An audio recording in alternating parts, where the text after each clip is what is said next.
And our topic for today will be all about being in our 30s and then still achieving our goals and figuring out life in general. What you really want to achieve, or if you're still trying to achieve your goals, that's okay. How do you feel being in your 30s without kids yet? Pray and not act or not do anything. Nothing will happen as well. Plans right now that you are in your 30s. Guys, hi everyone, and welcome to another podcast episode. We're here at Banff today filming our podcast episode. We are planning to film outside, however, there's no sun and it's very cold and windy, so we just decided to film inside here, the coffee shop. By the way, we're here at Good Earth Coffee Shop, and our topic for today will be all about being in our 30s with no kid and then still achieving our goals and figuring out life in general. I didn't bring my tripod because it's heavy. As usual, I'm using my bag as the tripod right now. Okay, what's the first question? Okay, I'll do the first question. I mean, like, I'll ask you the first question. Okay? Or, sige, go. So, ay, Bisaya, bitaw nung English dito. Mag-English na lang ta. So, first question is, how do you feel being in your 30s without kids yet? Early 30s. Thank you for that very beautiful question. I don't feel any pressure right now.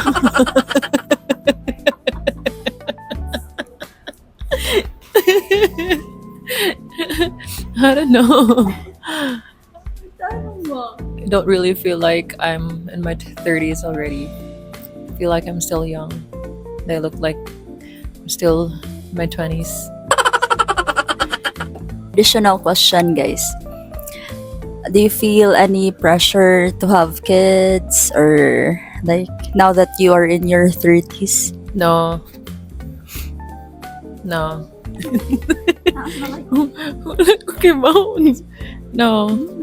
Even if I've seen like most people my age or my batch from high school or college, they already have their own family, and naglalag yung utak ko, guys, kasi hindi pa alam anong sasagot.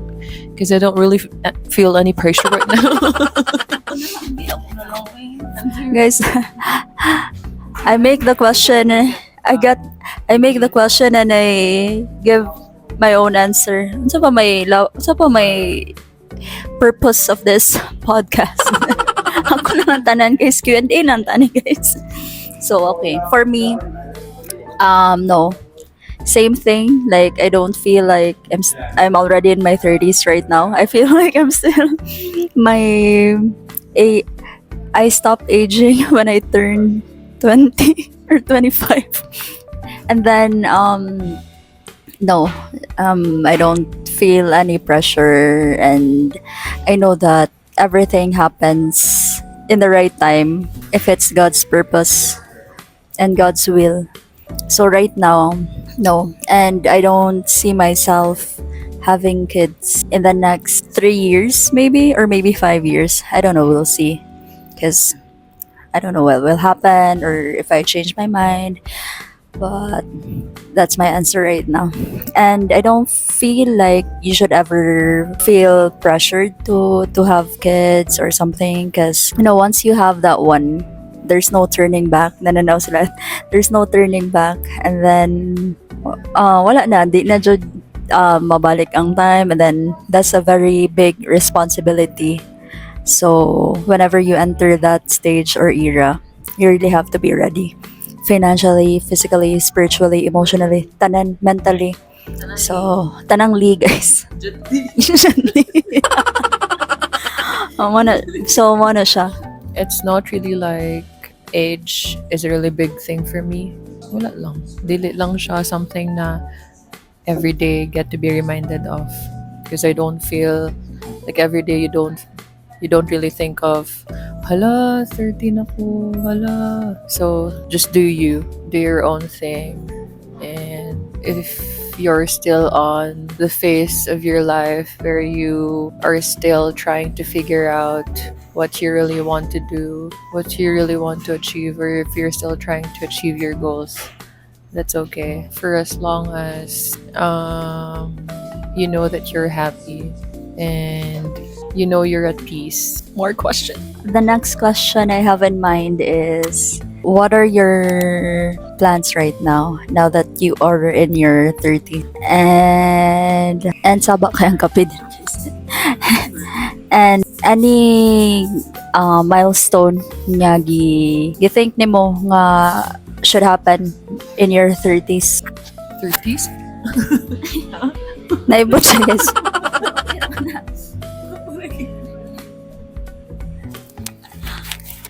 Sorry. 30s? Layo sad kayo ang 30s at 10 years. Siyempre, magka-family. Pwede pa man 38, 39, 39.5.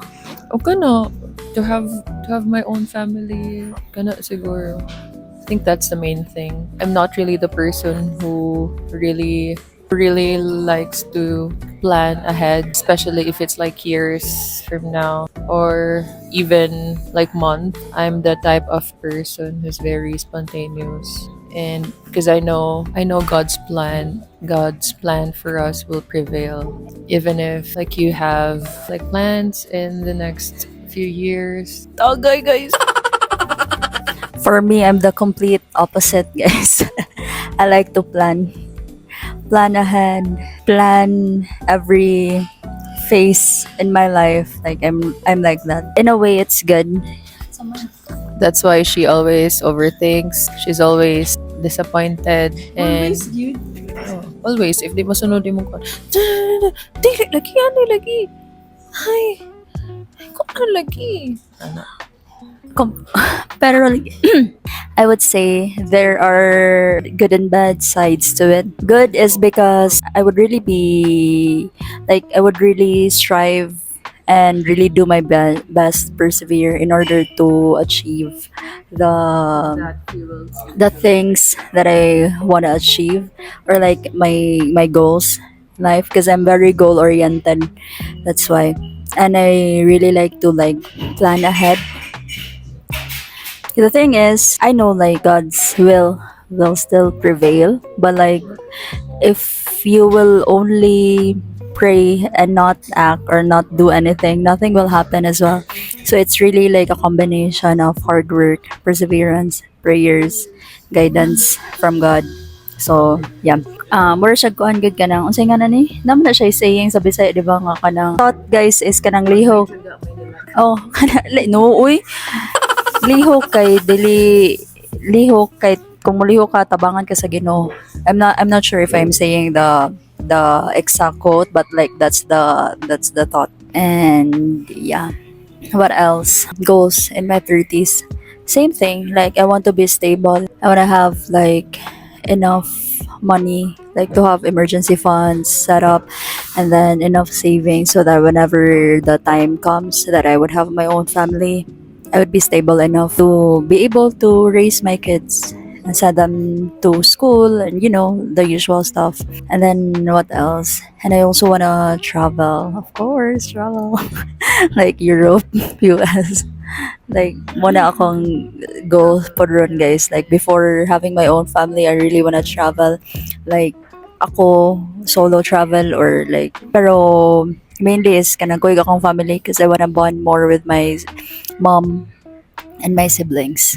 Another plan is, I think that's it. I won't divulge the rest, but like generally that's the plan. And then maybe like in my mid 30s or late 30s, want to have my own family. Let's see. Kay murag talawan bitaw ko mga anak, guys. Tanawon lang yun, guys. Either mo adapt or mga anak, depende kung unsa ihatag sa Ginoo. Pero wala siya. That's it. Now that I have another thing day, guys, no nga na bantayan ako kay murag na jud sa kay laing path nga ganahan i-pursue. Murag ganahan ko pastry, baking.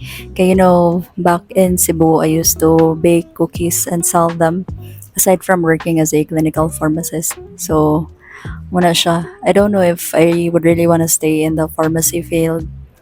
Kayo kay murag dagan na kay ko giagian para ma-pharmacist diri, guys, pero murag gyapon, di gyapon ako makita ko self nga dirigit ko nga field like for a long time. Kakapoy siya Yeah, long hours siya ang work, 12 hours ka po yun siya, guys.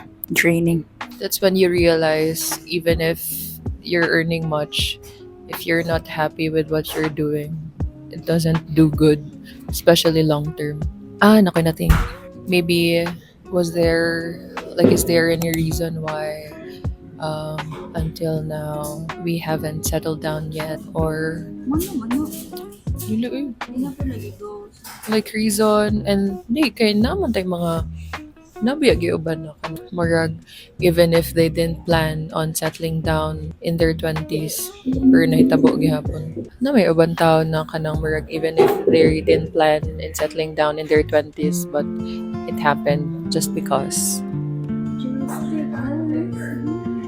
So I think for the both of us, the reason why is when we were both in our 20s, we were so busy survive sa life, survive sa career, survive in general. We've been through a lot, and maybe the reason why until now we're still not yet ready to settle down is we're still starting to live life, celebrate our little achievements, spend our own money, buy our want, our needs, and being exposed to raising a child. Because my brother had Zach when he was 20, 23, 24. Yeah, there's like multiple or like several reasons why it's good, but then we realize that it's not that easy. You can't say no when you have a child. You can't say, I want to rest or I want to have a day off. It depends if you have the money to pay for a nanny. But if wala, ikaw jud mabantay sa imong anak. And you can't just say nga, ako nang biyaan, kay kapoy na, or ako ano na. Kana. So, we want to make sure na if we have our own family capable of providing a good life to our children, or to our future children, kanang dili ma-compromise kung unsa iyang ganahan i-achieve, dili ma-compromise kung unsa ang iyang ganahan i-take nga course, dili ma-compromise kung unsa ang iyang choices in life, because we are able to provide. And kay based sa among experience before, if wala kay kwarta, lisod mamili kung unsa imong ganahan, lisod mamili kung unsa ang imong ganahan nga course, unsa imong ganahan buhaton, because you're not able to finance your own. And so karon we're just starting to feel na karon pa mi makabay ka sa imong mga ganahan, you're able to provide for yourself, you're able to buy anything you want, and we just wanna make sure na before we have our own family, we are satisfied sa life na mong gilive, na like in all aspects of life, na achieve na namo ang mga ganahan, nabuhat na namo tanan namong mga ganahan, because we don't want to start having a family and mura kag instead of goals sa imong anak or goals sa imong children ang imong mag-think pa ka nga ganahan ko ani. Although it's not a bad thing, but lisod lang, maybe if dako na siguro imong anak, that's the time na mura kag makafocus balik sa imong self. Pero for us, we want to make sure na if na may baby, siya na gid ang focus, dili na ma-divide ang attention kana. Hopefully matinood basta next year kay moingon din ta nga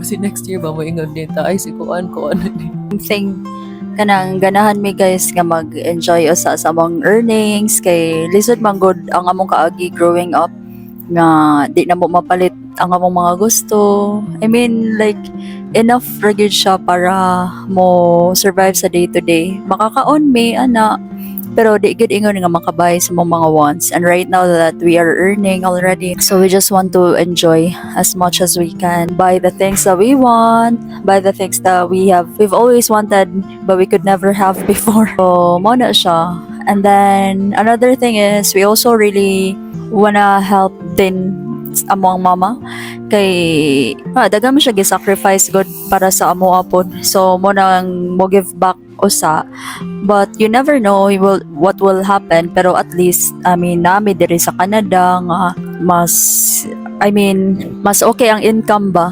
compared sa kung nami sa Pilipinas, so mas dali gud siya.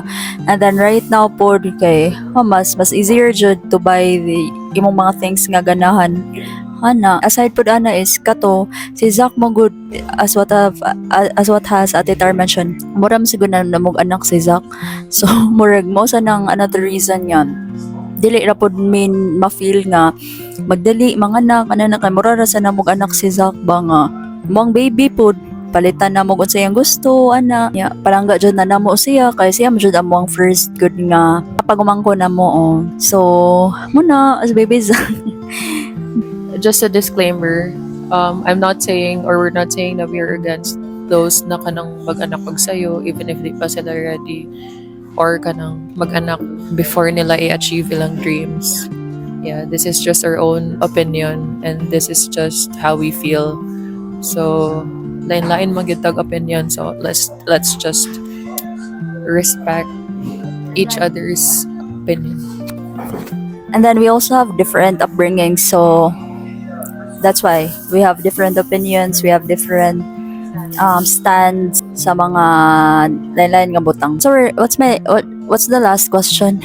Koan na lang, what is your advice to those people na merag maka-feel og pressure? Not really sa like having a family, but in general, like nana sila sa 30's and no, like naa sila kay mura especially sa tong culture, people are like pressuring, like when you reach a certain age, you have to be like this, or you have to like be able to sort out all the imuhang kuan sa life, unsa imuhang ma-advise sa mga tao nga until now wala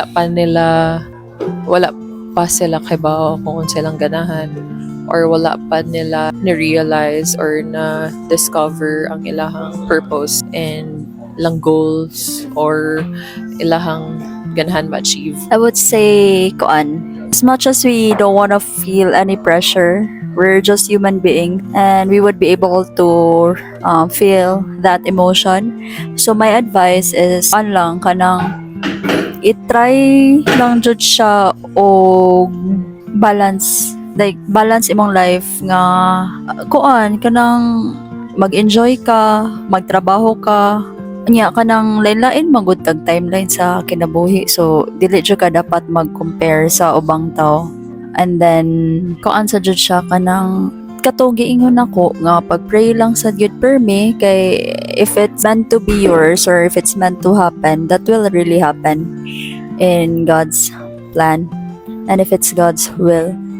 But pod kanang kamot pod ka and then I feel like you would be able to feel kanang that specific spark or like desires imong heart if it's really meant to happen. So mo na siya. I realize no, sometimes it's just us, merg naara siya sa tong mind, merg kita ra ang nag-create og pressure sa tong mind, even if everyone's busy surviving or just doing their own thing and they don't give a fuck with what you're doing.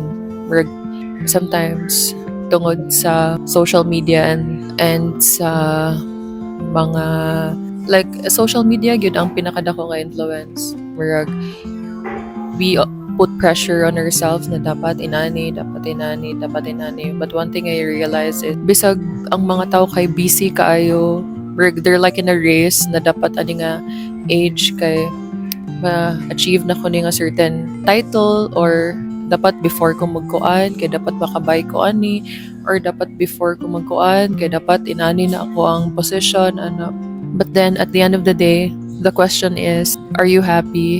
Or let's say if mamatay ka, ang mga tao, people won't remember you as Miss Annie or like the Great Annie, or like people won't remember you with your title. Ang ma-remember sa tao is like unsa imong impact sa ilang life. If you were able to help people, if you were able to encourage, if you were able to kanang nakaka-impact sa ilang life, dili ma-remember sa tao nga, ay, mama ni siya, ang katungkuan kayo. Although naana, pero like, let's say, busy kay ka, like, ang imong mga goals is, or like, ang imong focus is ganahan ka nga kanang, let's say siguro ang example is kanang mga athlete na naagin na sila yung mga trophies, naagin na sila yung mga medals, and then saka na nga face sa ilang life is famous kay sila, grabe celebrated kay sila, and then like they've sacrificed a lot, and by sacrifice sometimes it means time for their family, time for themselves, and then natiguang sila, and then niabot ang time na nawala sila, and then what? Nasa like trophies, pero ang trophies is mukaraan, eventually maguba, eventually ilabay, wala na siya value. Unya, ang question is, sa katong nga phase sa imong life, were you doing it because you're happy with what you're doing, or were you doing it because ganahan ka inani ang tanaw sa mga tao nimo, ganahan ka makaingon ng mga tao, hala kuyawa ani niya uy, or hala kuana ani niya, kay majority of the people now just they aim for a certain standard na makasulod sila sa society just because ganahan sila inani ang tanaw sa mga tao nila.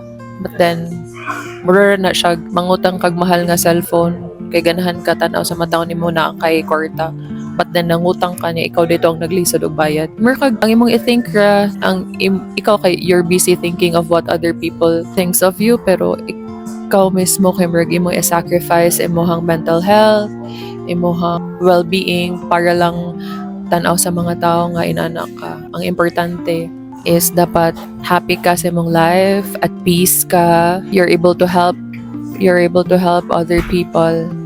Kana mura na ako ang one thing na nasa akong mind always. So importante man, naaman siya value siguro, pero it's not the main thing na dapat nimong i-think. Dapat ang imong i-think kasi imong kaugalingon, your own well-being. Manang ayaw ka pressure. Bahala gitan ang namin din. Sa mga tao. Sa mga.